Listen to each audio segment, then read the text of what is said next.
And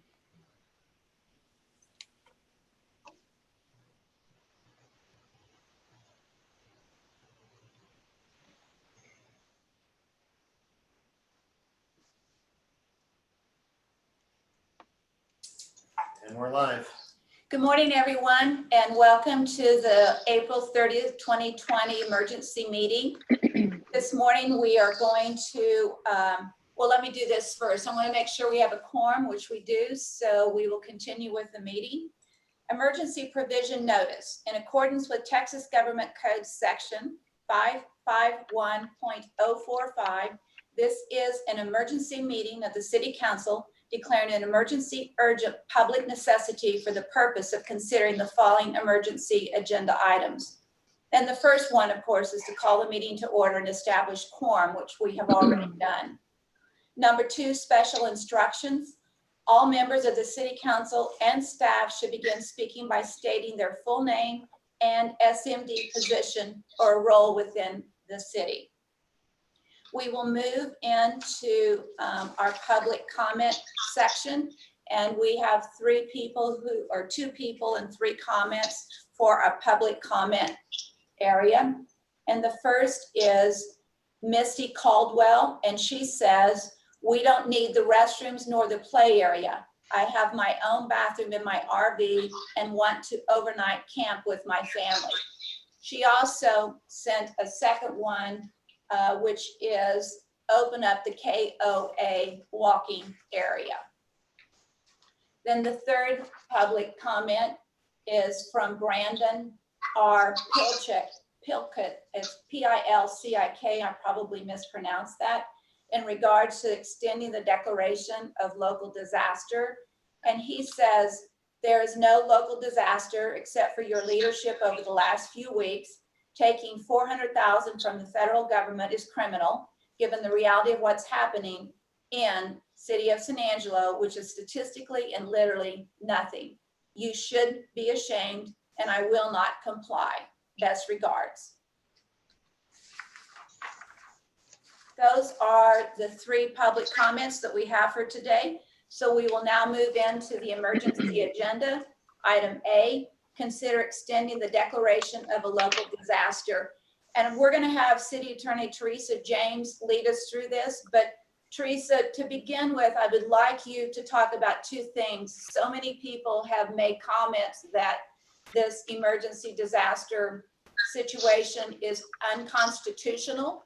And so if you would talk about that, and then many other people have said that the city has total authority and that we should not be, that we have control over what we choose to do and not to do. So would you talk about those 2 things first before we go into the emergency disaster?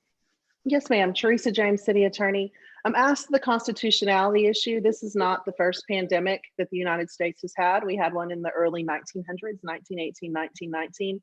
And all of these same concerns and same issues were raised then, from the authority of local governments to what the best practices are.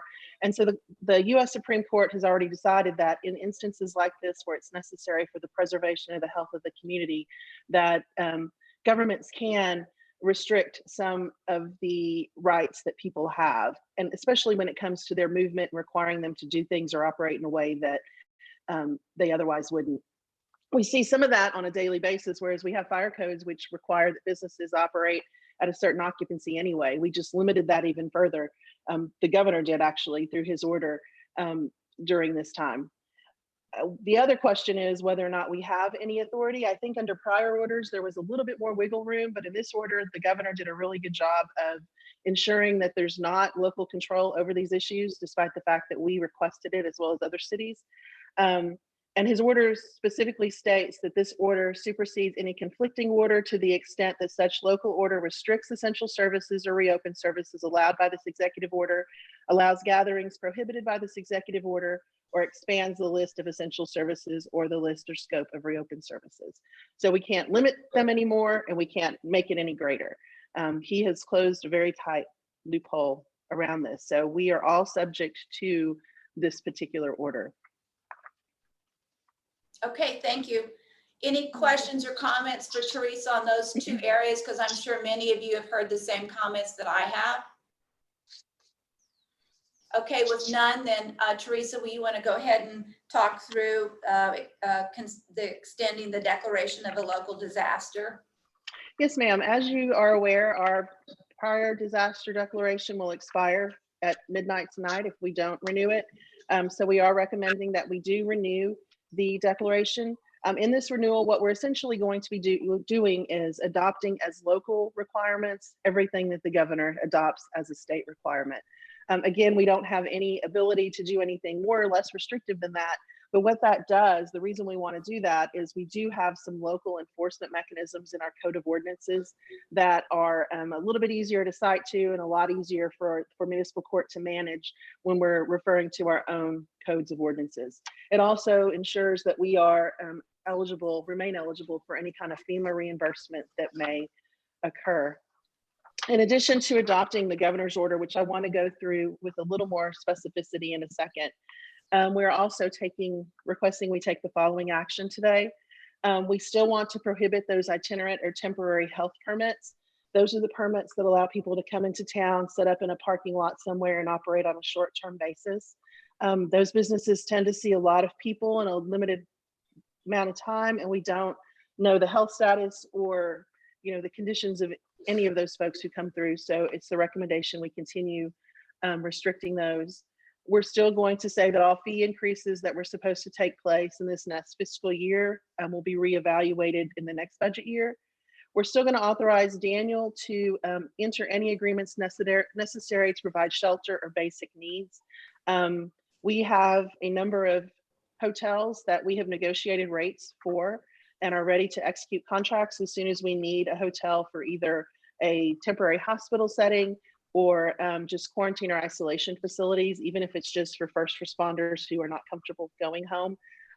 This authorization would authorize Daniel to execute those agreements without taking further action of council. We are addressing the KOA. As everybody knows, it's been closed for a period of time. We are recommending that it reopen starting Monday at midnight. So if anybody wants to go run at 1 a.m. on Hillside, they would be able to under this new order starting Monday. Staff is directed, however, in this order to designate appropriate parking spots. That's probably something that needs to occur there anyway, and to prohibit parking on the right of way or on the pavement outside of designated parking areas. We've already looked at what area that would be, and it's a pretty clear caliche surface where people generally park. That's the parking that we intend to leave open, but again, prohibit people from parking down the sides of the streets or on the grass in that park. And then we want to continue waiving late fees for late payments to the water utility through May 31st, 2020. So does anybody have any questions about any of those provisions before I go on to the governor's? Yes, Tommy Hebert has a question. Tommy Hebert, single member District 1. Teresa, on the KOA thing that you just talked through just then, what would enforcement look like? Are we talking towing vehicles? Are we talking citation if they park where they are not supposed to park? Putting it in this emergency declaration does give us more options. There's always the opportunity to have somebody cited for a parking violation if they're parking someplace where they should not. Shane Kelton will issue administrative orders that will designate these areas as no parking zones so that we can use the regular parking process. But putting it in our local order, as we're doing, also subjects people who continually violate it to the authority under our code of ordinances, which could be a fine up to $1,000 for violating an emergency order. And are we concerned, since we have Dr. Fredis with us, are we concerned about congregating out there as we were initially? And I'm assuming that's the reason we're requiring the parking in the designated area. Are we concerned about the congregating aspect out there, or not at this point in time? You're muted, Doc. Did you hear that question? I think Dr. Rose is. Oh, Dr. Veredas, can you speak? We're unmuting you in just a minute here. We're working on it. You're on. Yeah, Dr. James Veredas, I'm the local health authority. Yes, we're concerned about the size of gatherings there. I mean, one of the main reasons that we closed the KOA in the first place was because we were seeing, instead of small family groups going, large groups going up and down the street. So, it kind of violated our 10-person rule. So, people stay apart from each other. I'm fine with it. I want out of this trailer as much as everybody else wants out of their house. Right. Right. Okay. Thank you, Dr. Redis. Tom Thompson has a comment. Hey, I guess this will go to Teresa. Any chance we could open that thing up like tomorrow or Saturday and let them go sooner than Monday? I mean, it's going to be a brutally hot weekend. And Well, I think the concern is that we have to allow Shane and his guys to get out there and put up proper signage and to move to designate that area. And we wanted to make sure they had an adequate time to do that. And I think also there's some logic in reopening services like this on a Monday, because it does stop everybody from going out there at one time on a Saturday. I know people are really wanting to get back on that trail. And if we open it on the weekend when everybody's available, everybody's going to try to go out there, and it's more likely we're going to have a big congregating issue that police is going to have to deal with. understood. Lucy? Just a minute, Lucy. They haven't unmuted you yet. Give me a minute. You're on.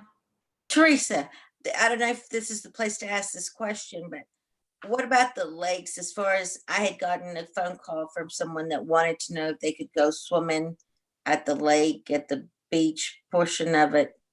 Where are we there?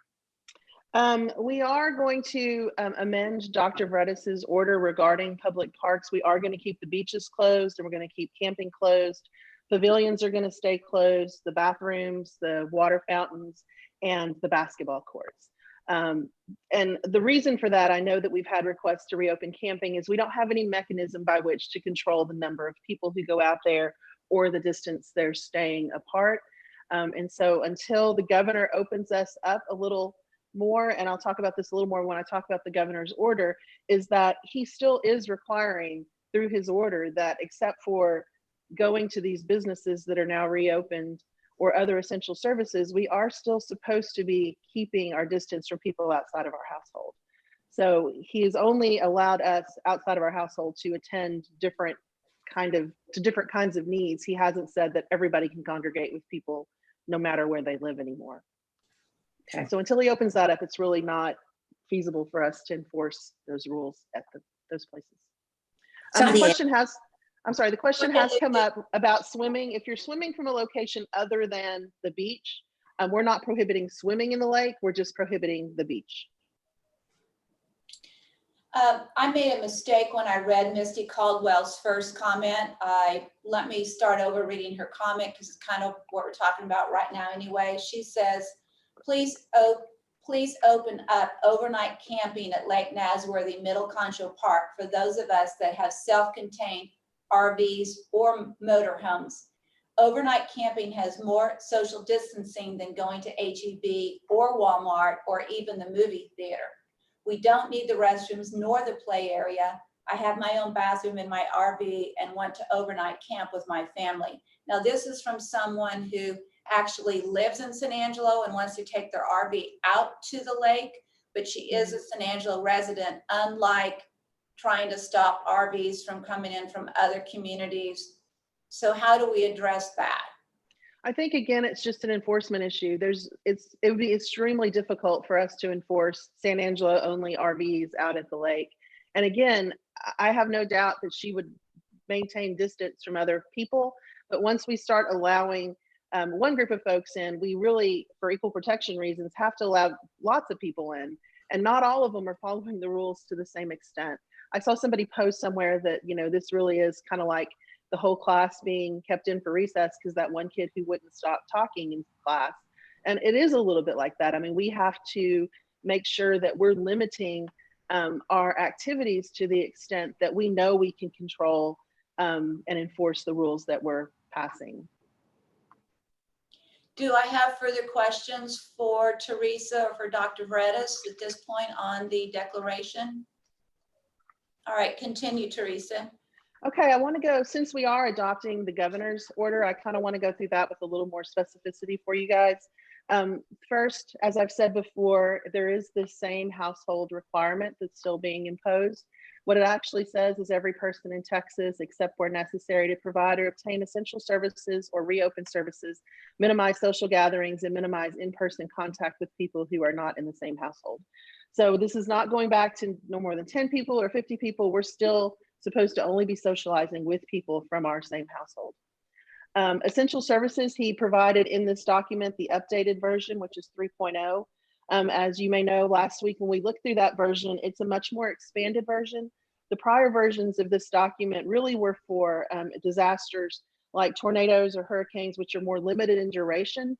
This 3.0 version takes into account, one, we have different kinds of services that are needed. Lots of IT services, lots of health services were added, but also that this is more likely going to be a longer term, over the course, instead of weeks, months, or even maybe years, that we're going to be looking at this. And so it expanded the list of things that can be open, including changing the requirement on household goods. The prior document said that it was only the repair and maintenance of personal and household goods that was essential. Now it's changed it just through commas, that the provision of household goods, personal goods, as well as the maintenance and repair of those things is now essential. His order does go into effect tomorrow. So at midnight on Friday, it goes into effect. It is limiting all retail establishments to 25% of the total listed occupancy. Teresa, let's make sure it's 12:01 a.m. on Friday, not 11:59 p.m. Right. Friday. So just to be Right. clear. Yes, it is 12:01 a.m. In-store retail services are limited to 25% of their total occupancy. Dine-in restaurants are also limited to 25% of the total listed occupancy of the restaurant. If you have a 51% sign on your restaurant/bar, the governor said this provision allowing you to open your dining room does not apply to you. It only applies to restaurants that are not required to post that 51% sign. Movie theaters can reopen with up to 25% of their total capacity of each individual theater. The mall, again, is up to 25%, but I've read, I think recently, that they are not intending to reopen this weekend. Museums and libraries are also the 25%. They cannot have the interactive displays or any of those playgrounds that you might see at those places open. No touch kind of surfaces, but other than that, there can be open for visitors. And then services provided by an individual working alone in an office. We had questions as to whether or not, if we have a hairdresser, for instance, who's a sole proprietor, whether or not this applies to them. We interpret it as no, because it does say working in an office in the actual language of the order. But the TDLR yesterday posted a statement on their website that clarified that indeed this provision does not apply to hairdressers and nail salons and those services, that those are restricted even if it's just you in your salon by yourself. He also addressed golf course operations and allows Daniel to still choose which of our services are essential and should be reopened to the public in the manner they used to be open to the public. So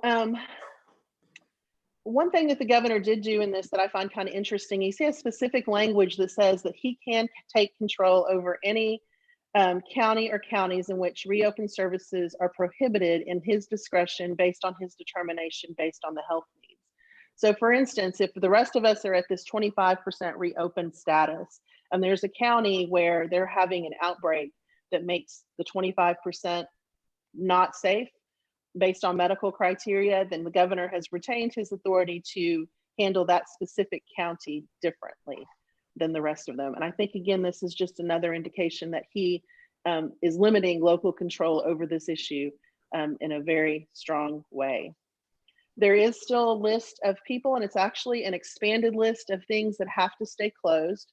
So he covered some of that gray area that we were concerned about before. And those things are bars, which again is any facility that has the 51% sign, gyms, public swimming pools, interactive amusement venues such as bowling alleys and video arcades. That interactive amusement venues is a pretty wide thing. Some of the things that we have are the trampoline park is one that's an interactive venue. We have some arcades that are on trailers that go to people's houses. Those kind of things would also be covered under this. Also, massage establishments, tattoo studios, piercing studios, or cosmetology salons. Now, some of those places we've gotten calls that, you know, a certain salon is open. They can be open to sell the products that they have in their store. They just cannot have anybody in their chairs. And then finally, as we talked about before, he's more clearly limited the authority of cities or counties to do anything different than what is in this order. So the request that we're receiving from hairdressers to please allow us to open, he has explicitly stated that cannot happen in this order. So a couple other things that Dr. Vredes, we've talked about doing orders. One is removing occupancy restrictions from essential businesses. The governor's order says that if you're essential business, then the occupancy standards do not apply to you. So since we can't be more strict than that, we're going to remove that order. We're also going to enact an order that's going to require any employer who is testing employees to report those test results, positives and negatives, to the health department. I think that the major concern people have about reopening is that we do not have adequate testing, but we also have heard that there are employers who are doing their own testing, and we would like to add that testing to our numbers to get a better picture of what's happening in our community. And then finally, we're going to once again modify the recreation order to allow tennis courts and those things that are currently restricted so that there's not a conflict between his order and the order of the governor. So are there any questions about any of that? I know that was a lot. Teresa, I have the first one, which constantly comes up, is the issue about churches. Yes, the governor, he's always declared churches to be essential services, but he's always referred in prior orders to the CDC guidelines, which restricts you to 10 people or less. He removed that restriction. However, he did list a whole bunch of ways he expects churches to operate in order to protect the most vulnerable populations that we have, and that's generally our more senior populations. I mean, he wants social distancing to be occurring in churches, which means skipping pews or seating families together, but, you know, distance between family groups, to continue to provide remote services if possible to everybody or to your seniors if that is a necessity, to consider having special like at-risk population services. So there's a guidance document. I know Brian's put it on our website. And if people have questions, we can help direct them to that guidance. All right, Tom Thompson, did you have a question? Yeah, I've got one, and this goes to Teresa and Dr. Vetras. So let's say some of these private companies are testing, all right? And let's say they've got a population that has already been infected and cleared itself out. Now, if they show up positive on this test, they've already gone through it. So what they might just have is antibody. How is that going to show? How are you going to treat those people if they show up? I know on your test, you're going to call that a positive, but I would say they've already gone through the phase and cleared themselves out.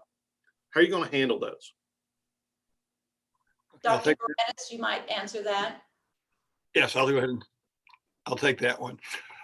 First of all, the people that are doing antibody tests, you know, that's unproven technology. There's no antibody test that's FDA approved. When we look at the antibody tests that are being used around the world, we find that none of them apparently have specificity or sensitivity. That's to say they don't only turn positive with our current coronavirus, but they'll turn positive for all the 4 coronaviruses that were out before. So that they're not selective. So we don't know if a positive test means you had COVID or you had one of the other regular coronaviruses. So, you know, we're pretty much blowing off any information from any antibody test because we have no idea what it means. It's kind of sad that people are wasting a lot of money doing this.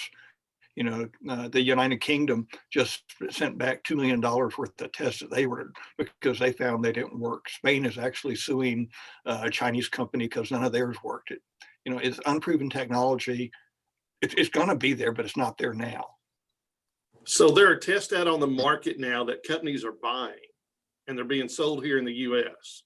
And there's people that are looking at them. So is there a specific model of test that we approve? Is there not one?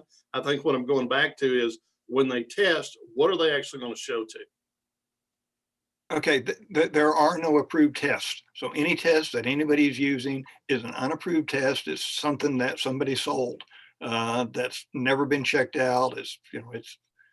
I could come up with Jimbo's COVID test and put it out there. And whether it says positive or negative doesn't really have any real significance because we don't know what that test actually shows. So if somebody's got one of these tests that they just bought off the internet or bought from some local place, a positive, we don't know if that means they had COVID or not. If it's negative, we don't know if they had COVID or not. It's just a really frightening thing that people are using a technology that hasn't been tested, hasn't been proved, and they're trying to say, yes, you're safe. You can go around COVID people because you have antibodies. We don't know you have antibodies.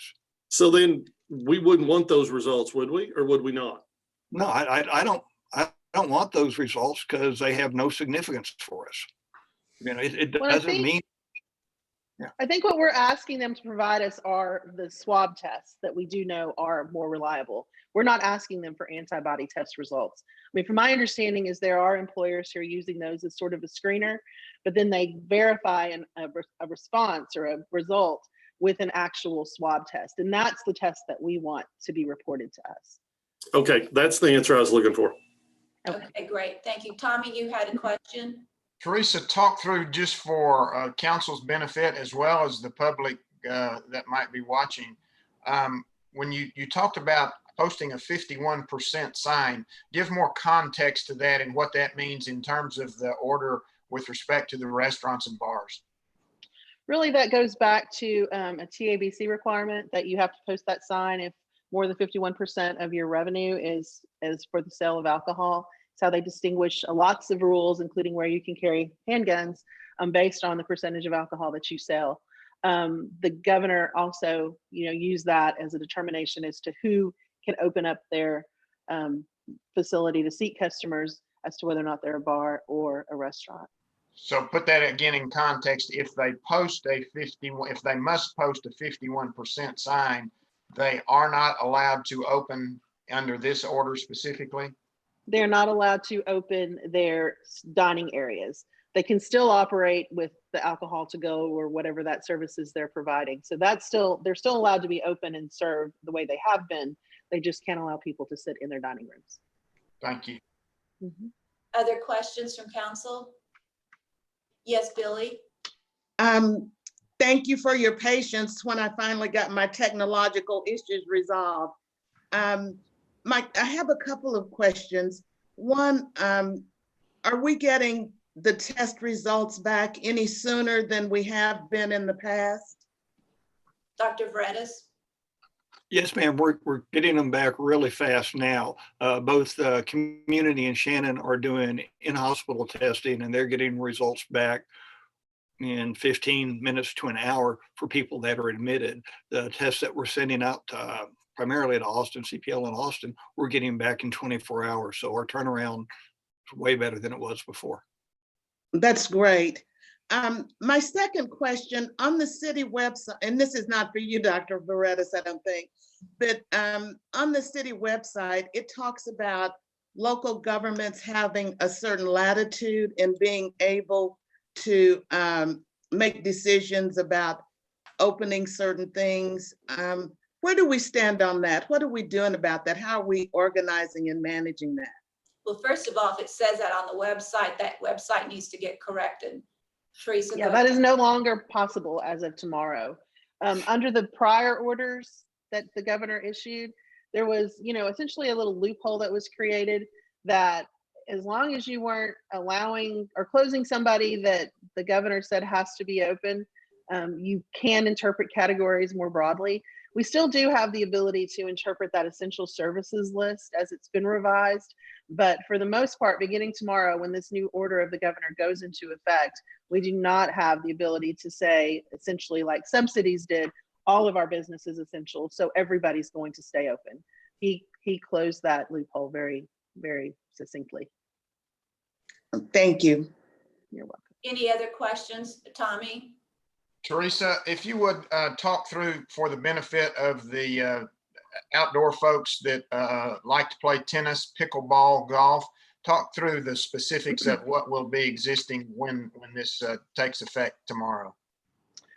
Yeah, for those folks, for golf, basically the requirements that we already agreed to with the golf courses for how they could operate, that they have to sanitize their equipment, that they can't have people from different households riding on the same cart, all of those rules stay in place.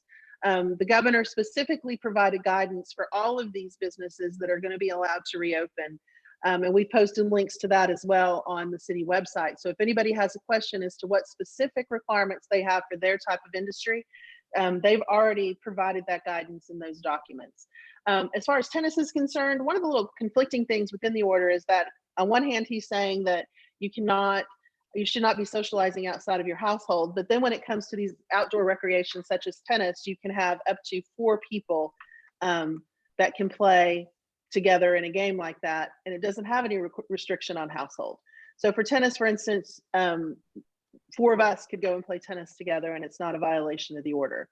But if 4 of us go to my house to have drinks or whatever, that would violate a different provision. So I know pickleball is gaining traction around the country. We have pickleball here. So the same would apply for pickleball as what you just described for tennis. That is correct. And basically the way we're looking at it is if it's a contact sport like basketball, it's really hard to play basketball effectively without touching somebody. So those courts are still going to be closed. Any other contact type of sports are also going to be closed. But any of those racket sports, the Frisbee golf is another question we got. That can be open as long as you're not playing with more than 4 people. Thank you. You're welcome. Further questions from council? If Tom? He needs to be unmuted. Yeah. Start all over, Tom. It was unmuted. Can you hear me now? Yeah. Okay. I got one last one that was presented to me by a constituent in my house. Originally, when we started talking about testing, it was if you're not, if your symptoms aren't too bad, go ahead and stay home and try to work yourself through it. And it was a fear of we would flood our hospital system. At this point now, we've got some room. That constituent pointed out to me several times that when should we go in and test? I mean, Dr. Vetras, is there, if we have mild symptoms, are you looking for people to come in now? Or do you still want not to see them unless they're really symptomatic? Well, we've actually changed our recommendations. It used to be up until I think the 27th, the CDC was only saying test people that are symptomatic or have risk factors. And now they're saying you can go ahead and test anybody that wants to be tested just as a public health surveillance. So, if somebody's got symptoms, I completely encourage them to go get tested. I'd really like to know what the prevalence of this is in our community. We've had a few surprises lately, so I don't want any more. Right. And where should they go to test? Either hospital can do it. Shannon still has their drive-through. Okay. They just had one on Oaks because the other one closed because people weren't going to it. All right. Answers my question. One of the things that the governor has said over and over again is we're looking to flatten the curve and not to have a spike. And we had really flattened our curve here in San Angelo, but all of a sudden we got 6 cases yesterday. So in terms of looking at the curve, all of a sudden the spike would go up because 6 in one day was a significant spike for San Angelo. So we want to make sure everybody understands that our ability to continue to open up businesses and to keep the businesses open that will be allowed to open tomorrow and all the activities really depends on our ability to keep this curve flat. And so that means we really need to honor and really think through and make sure people understand opening the doors here still has some risk involved. There's still issues here, and we really can't afford to not pay attention to this emergency declaration, because what we don't want to do is shut down again. So I just want to reemphasize the fact that we've done a really good job. Citizens have taken personal responsibility, have shown tremendous social responsibility in honoring these emergency disaster declarations, but it's not over yet. And we need to make sure we're still very significantly aware of the risk that's out there. There's still risk out there. And with opening it up, we really don't want, again, I say this, to go back and shut down things again because of a huge spike in cases. Mayor, if I may. Yes, Daniel? I know that right now wearing a mask is not a requirement per se, but it is highly recommended. I know that yesterday the city did do a distribution of masks, which was very successful. We had about 20,000 masks. Thank you, Mayor, for working with the two different entities that made that happen. But we did get those distributed. We do highly recommend that if you're out in public, wear those masks. We do have more that are coming in. We did get this batch that came in initially. We want to make sure we got it in the hands of the citizens, but we have more coming in. As soon as those come in, we'll make the announcement. But again, if you're going to be out in public, wear a mask. Again, it's not required, but it is highly recommended. I want to really give a huge amount of thanks to Brian Vincent. You cannot even imagine what he's gone through in buying these masks and then tracking them down and getting them here. We were supposed to have the masks here by the 15th of April. And it's just been one freight nightmare after another. So originally there was 100,000 masks coming in. We got 25,000. So we'll get more in next week, and then there'll be another shipment, but they've not come as quickly and as efficiently in one package as we expected them to be. But Brian has stayed on it. They've worked so aggressively night and day to get these masks to us. And I'm just thankful for what we've been able to get done and get out there in the public. So thank you. Mayor, and I do want to thank Shane Kelton and his staff. They did an Terrific. incredible job really organizing and getting those masks distributed yesterday. So again, thank you, Shane Kelton, and your staff for the hard work that you put in. With that, may I have a motion to? Mayor, I had a question. Oh, sorry, Lucy, go ahead. Yeah, Dr. Verdes, I wanted to ask you, have you seen a decrease in people testing lately? Yes, there's been a tremendous decrease in the number of people tested, and with fewer people being tested, we're getting fewer positives. I mean, if you don't test anybody, you'll never have a positive. So we really don't know. Yeah, that's Well, what worries. one of the things, James, Dr. Vredis, that you might explain, there have been people who said we shouldn't open up until every single citizen in the city of San Angelo has been tested. The problem with that is that there are a lot of positive negatives. Is that what you call them? Negative positives? Yeah. And so you could be tested today and 2 days from today be tested positive when your first test said negative. So we would have to test everybody every day for a long period of time in order to get a true read. Is that correct? Yeah, that's correct. We have, in the medical community, we think there's a large number of false negatives. We're not sure of the number of false positives, but we're sure that there are a large number of false negatives. And even if the tests were completely accurate, which no test is, the test is only good for when you do that test. So it's like you take a pregnancy test. If it's negative today, it's not necessarily going to be negative 2 weeks from now. So we would have to do continual retesting. I would love to see more testing in Angelo and Montgomery County. Okay, thank you. Lane, go ahead. Yes, this question is for Dr. Vredis and maybe Sandra. Could y'all speak in relation to the numbers of how we're reporting? Because I've seen the past few positives that we've had are from residents of Reynolds County, Potter County, but from what I've heard that the CDC is trying to change to where they're reporting it is not truly to where they're being tested, but their residents. In relation to see exactly where it's being spread. So why are we showing our numbers as claiming Tom Green County as a positive when they're tested here, but Reynolds County is where they live or Potter County is where they live? We changed those numbers, Lane, so that is what we initially do. But Okay. then as we get the information in terms of positive or negative, then it gets assigned to the county of which they are the resident or the state of which they are a resident. But on the I just didn't initial see them test, changed on our issued statement yesterday where we're showing still, I believe 10 positives, and a few of those are the Reynolds and Potter County. Has that changed so far? Or are we still 10 actively monitored? 5. Sandra, do you want to answer that? Yes, I do. So anyway, that first number, the number of tests, those are the tests that are being performed in Tom Green County. However, we will attribute we looked through all of those forms, and now we are dividing them by the county of residence. And that was one of the requests that I had gotten from the mayor of Ballinger. She wanted to know how many are coming from Reynolds County to get tested in San Angelo. And we knew that there were other counties because, I mean, obviously we are the hub of at least the 13 counties around us and farther. And so anyway, the number of tests are in Tom Green County, but eventually, even if it's from Reynolds County, we will not monitor that patient. That patient will be monitored through Reynolds County and with the state.